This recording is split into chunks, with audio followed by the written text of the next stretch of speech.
Welcome back. It is the Pleb Underground. I am your host, Phil, or Coinicarus on Twitter.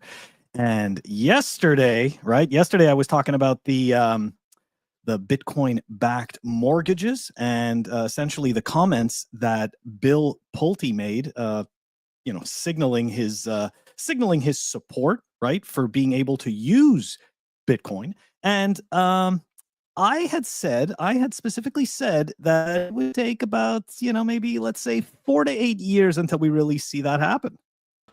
Well, then I was way off. Yes, I was indeed way off. Okay, I was totally way off. And here we go. This was a post actually from Bill Pulte just today this was yesterday in the afternoon after significant studying and in keeping with President Trump's vision to make the United States the crypto capital of the world. Crypto, so cringe. Today, I ordered the great Fannie Mae and Freddie Mac to prepare their businesses to count cryptocurrency as an asset for the mortgage. And you guys, you may be like, well, Phil, we saw this, yesterday. Yes, but this you did not see yesterday because this only got actually drawn. It only got drawn up yesterday, right? And this is an order issuing directive to consider cryptocurrency as an asset in risk assessments for Fannie Mae and Freddie Mac. And for the people who don't know who Fannie Mae and Freddie Mac are, they are essentially the two government-owned and controlled businesses that back essentially all the mortgages in the U.S. So they've been spun out as public companies in the past, and then when we had the giants, the 2008 great financial crisis, they got rolled back into the government once again until I think they're public again. I don't even know. Either way, it doesn't really make a difference. But let's take a closer look at this document, because something I did say yesterday, which I wasn't totally off about, and I'm pleased about that, is right away the fact that, hey, if these institutions are going to consider, right, if they're going to consider giving you mortgages based on your Bitcoin, they need some assurance that they can somehow control that Bitcoin or where it goes, or at least have visibility into it. And we'll say visibility more than just visibility into your self-custody, right? And this is, right, oh, no, sorry, not that document. There we go. Kit Satz, I think, said it best yesterday. They're going to try hard to steal your Bitcoin. Don't fall for it. And what is she talking about? She is talking about this specific section of the document. Okay. And right here, okay, let's see. Where is it? Okay. Each enterprise is directed to consider only cryptocurrency assets that can be evidenced and stored on a U.S. regulated centralized exchange subject to all applicable laws.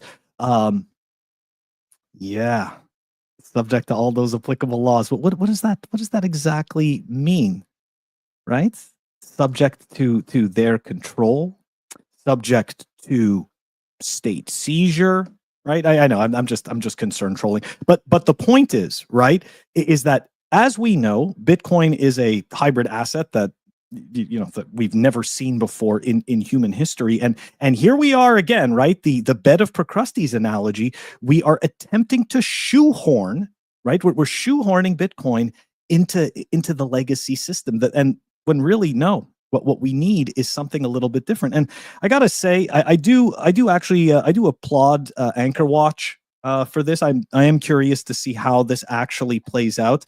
Yeah, for the people who don't know, Anchor Watch is Rob Hamilton and Becky. Is it Becky Amelie?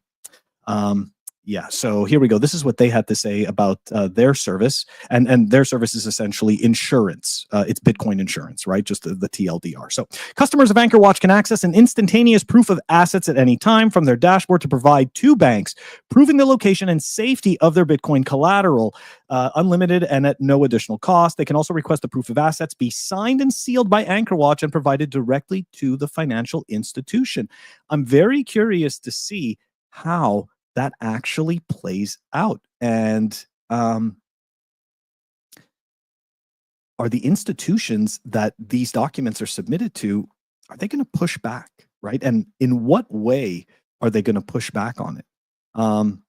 Now, I do think that that's a good move for Anchor Watch, because at least in their case, right, it puts them in the spotlight. It possibly gives them more exposure to regulators, and the regulators themselves, right, can take a look at the way that they're doing, that Anchor Watch is doing their business, and say, hey, you know what? Yeah, you're an institution that we trust, and we agree with this particular model of self-custody, that we can go and vouch for those assets.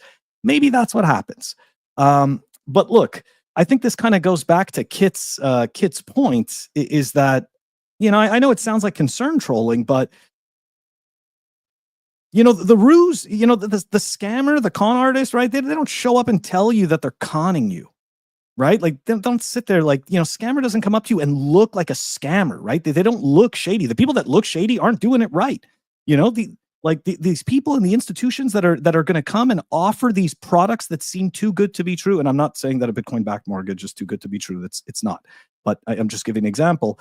And they're not, the wolf isn't going to come in the wolf's outfit, right? The wolf's going to come in the sheep's outfit. It's going to come to you in a way that seems comfortable. It seems like a really good idea. This can help you, right?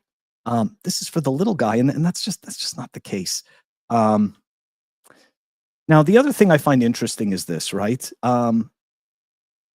These institutions, they want your business, right? Like they want to lend you money so that you can buy a house and that you can pay them back.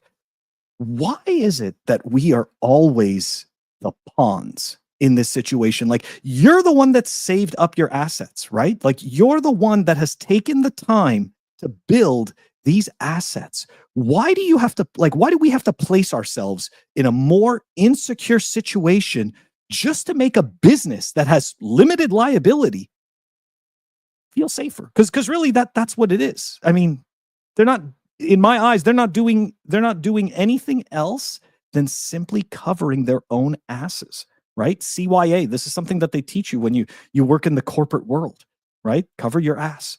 And that is exactly what these institutions want to do. So somehow we've been mind fucked into this world where institutions really have almost no liability whatsoever, and yet us as the individuals, we have all the liability. And yet we have to move our funds to a centralized exchange so that this institution can lend us fake dollars so that we can buy an overpriced house. Like, it's just, I'm telling you, we live in a clown world. We live in an absolute clown world. And I think the only reason that anybody gets away with this shit is because everybody needs a paycheck. So most of us, like, we're not going to stand our ground. We're not going to sit there and say, no, this isn't right for me. We're not going to do that. The average person just simply isn't. We're just going to, bend over and take it. Just Stockholm syndrome. Anyways, yeah. So that's the updates on the housing stuff. I'm totally surprised to see that document came through so quickly. However, I am still obviously, a little bit. I wouldn't say apprehensive, but I'm curious to see how long this is actually going to take to roll out. Let's be honest, the government is a giant, picture it as a giant ship, right? The bigger the ship, the longer it takes to turn and change directions. So, it totally applies to the government. I am very curious to see how long it takes for them to do this. I'm also curious to see if they somehow make provisions for people who want to self-custody and still want to have access to those financial products, right?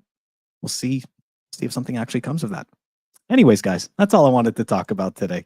I'll catch you on the next one. It's a nice short episode for Thursday. Take it easy. Peace.